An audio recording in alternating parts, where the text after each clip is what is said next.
Hey everyone, how's it going? Azrin here, owner of the Calgary Language Nerds, and welcome to today's Learn Gujarati with Me podcast episode and, of course, YouTube video. Today's video lesson is going to be rather short. I'm just going to read you a couple of lines from a travel vlog, and we're going to break those lines down together. The link to this vlog is going to be in the episode description box, as always. There's a couple of just interesting lines that she says that have some interesting grammar points that we haven't really covered in this channel before. So let me read these to you.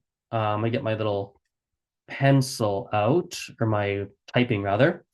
So she says, "Hun hotel room par avi chu." Let's start with that. Hun hotel room par avi chu. So she's saying, I've arrived in my hotel room. Now, what I love about the sentence, right, is if you look at this, avi chu. So if you watched these lessons before, we know that avi is like a past tense. It's like came, right? It's like the past tense. But normally in the past tense, what we would say is "Hun hotel room par avi hati," right? And that would mean like I came back to my hotel. I came to my hotel. But she said "Hun avi chu."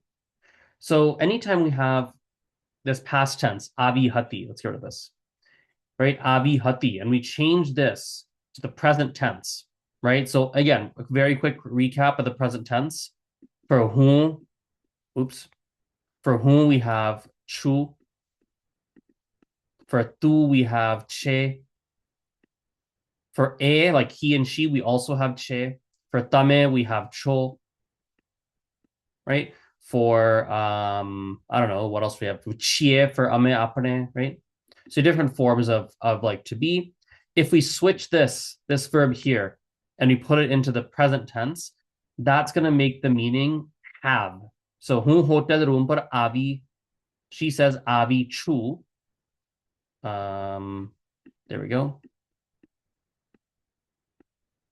This means I have arrived, not I arrived, but I have arrived in my hotel room. Hun hotel room par avi chu. She does it again if I go a little bit ahead here. मैं झमी लिधु छे. मैं झमी लिधु छे. So jami lidu, this is a whole grammar point too. We can very, very briefly cover. So anytime you take a verb, actually, the easiest way to explain jami lidu is we have a list of certain verbs that they're kind of like compound verbs. We combine them together. My favorite one is something like sui gayo or sui gai in the feminine, right? So the verb, this one here, this comes from suvu. Suvu is to sleep, right? Right, su, let's make that a nice clear V. There we go. Suvu. We make suvu. You change the VU to an I, and then you put our next verb. We don't have that many choices. This gives you gayo, right? We have gayo or gai, which means like went. So hu sui gayo means I went to sleep, right? Jami lidu. So jami comes from jamvu. Jamvu is to eat a meal, usually dinner, but yeah, usually dinner. So jamvu is to eat a meal. We make this jami. Lidhu, we put lidhu after verbs to indicate completion, right? So I've finished, I've completed eating, completed my jamban, right? My dinner. So me jami lidhu, let's get rid of all this nonsense here. So me jami lidhu hatu, if we put this into the past, that would mean I finished eating. But because we have che in the present, that means I have finished eating. So it's like I have finished eating, something like that. Okay, I think there's one more example we can look here. Actually, no, there isn't. Not on this first page. Let me see if there's another one. If not, I'll just give you one more final example. Not one. Oh, here we go. Let's see here. Even here, હું અત્યારે આવી ગઈ છું. If we look at that line there, right? હું આવી ગઈ. So હું આવી ગઈ હતી, right? So again, avu is to come, right? We make this avi. We add the verb. We have gai after this. This avi gai goes together. It's a compound. We have a number of these compounds in Gujarati. They're just best to be memorized individually as they come up naturally. There's no need to go study a list of compounds. You don't need to. Just as they come up, one at a time is lovely. So avige means like it just literally means avi. It's the same thing. It just means came. So avi and avigai are both came. They're the same. So avigai hati, right? That's like came in the past tense.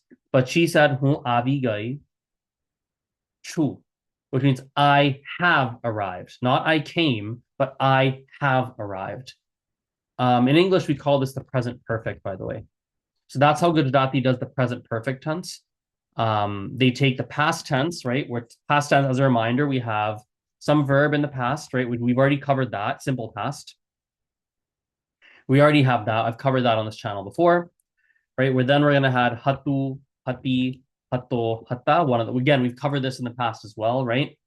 All we do is we take our simple past verb and then we switch this one out for che, chu. Sorry, let's go in order.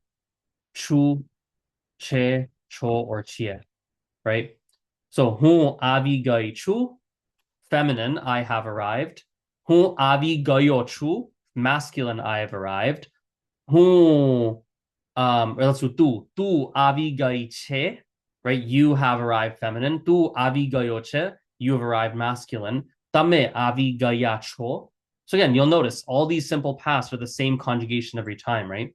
If you forget the rules for simple past, go back and watch the video lesson on this channel.